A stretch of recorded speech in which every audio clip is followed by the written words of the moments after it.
សូមពុកម៉ែបងប្អូនទាំងអស់គ្នាថ្ងៃនេះចង់មកអាប់ដេតពីតម្លៃរបស់ Honda Scoopy គ្រប់ model ជូនដល់បងប្អូនទាំងអស់គ្នា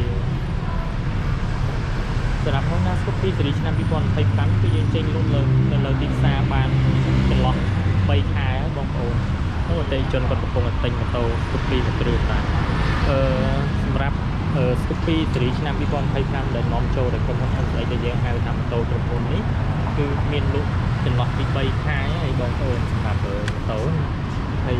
ការពីចេញមកដំបូងតម្លៃវារៀងធូរហើយបន្ទាប់មកក៏វារៀងឡើងថ្លៃមួយសារហើយតែមកដល់ពេលនេះក៏ខ្ញុំចង់អាប់ដេតតម្លៃជូនដល់បងប្អូនទាំងអស់គ្នាម្ដងទៀតដែរឃើញបងប្អូនសាសួរក្នុង comment នៅក្នុង YouTube របស់ខ្ញុំអញ្ចឹង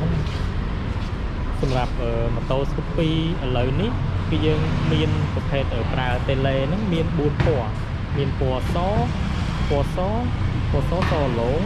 ខ្មៅក្រើមបែបនេះបងប្អូនខ្មៅក្រើមហើយក្រហមក៏ក្រហមក្រើមដែរសាច់វាក្រើមហើយជាមួយនឹងពណ៌ខៀវអាឡូហើយប្រើសោ Smart Key បងប្អូនហើយសម្រាប់ម៉ូតូដែលនាំចូលដោយក្រុមហ៊ុន NSX សម្រាប់ប្រភេទប្រើសោ tele ហ្នឹងគឺវាដូចគ្នាទៅនឹង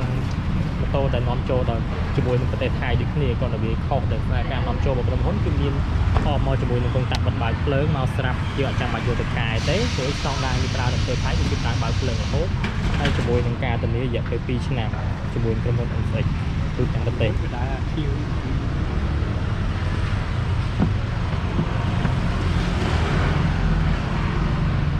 ហើយសម្រាប់ប្រ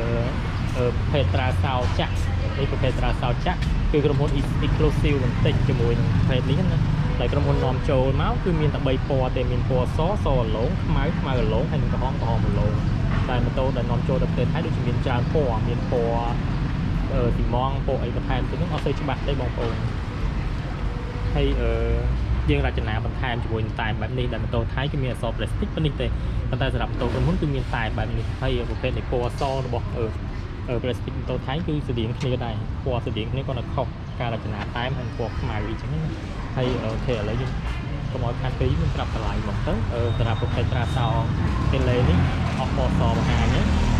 ប្រភេទពណ៌ខ្មៅនេះគឺមានតម្លៃ 1800 ជាងឥឡូវនេះណា 2800 ជាងអធិស្ឋាន 2800 ជាងហើយសម្រាប់ពណ៌សពណ៌ក្រហម 2600 ជាងអត់ហ៊ានប្រាប់តម្លៃចុះឲ្យអស់ទេបងប្អូនដោយសារតែខ្លាចមាន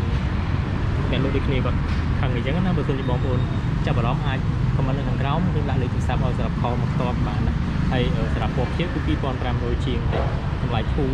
សម្រាប់នៅដើមនៅចុងខែ3ដល់ខែ4មុនចូលឆ្នាំសូមបងប្អូនមានចំណាប់អារម្មណ៍ចង់ទិញនេះអាចអញ្ជើញមក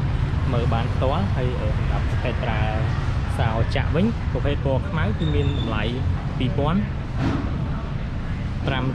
ជាងដែរហើយសម្រាប់ពណ៌ស 2400 ជាង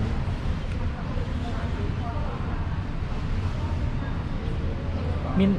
បងប្អូនខ្លះគឺគាត់ខមមិននៅខាងក្នុងវីដេអូខ្ញុំគាត់ថាខ្ញុំបោកតើតូនតម្លៃគាត់ថាចំណាស់អាចធៀបពេកអីចឹងណាធៀបនឹងម៉ូតូលក់នៅខាងគាត់ខ្ញុំមិនដឹងថាគាត់ទិញនៅខាងណាដែរតែគាត់ថាបើគាត់ថ្លៃអញ្ចឹងបើគាត់ថាយើងនឹងបោកថ្លៃអត់មានទេបងខាងខ្ញុំ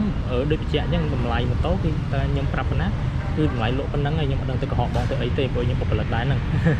អញ្ចឹងបើសិនជាបងថាបងពិតមានចំណាប់អារម្មណ៍ចង់ទិញហ្នឹងបងអាចអញ្ជើញមកមើលផ្ទាល់មកនៅខាងទៅនៅខាងខ្ញុំលក់ទៅខាងបាត់ដំបងអត់មានសេវាផ្ញើទៅពេញអីទេហើយអ្នកដែលចូលមើល YouTube ក៏ធ្លាប់មានអ្នកមកទិញ2នាក់ហើយដែរ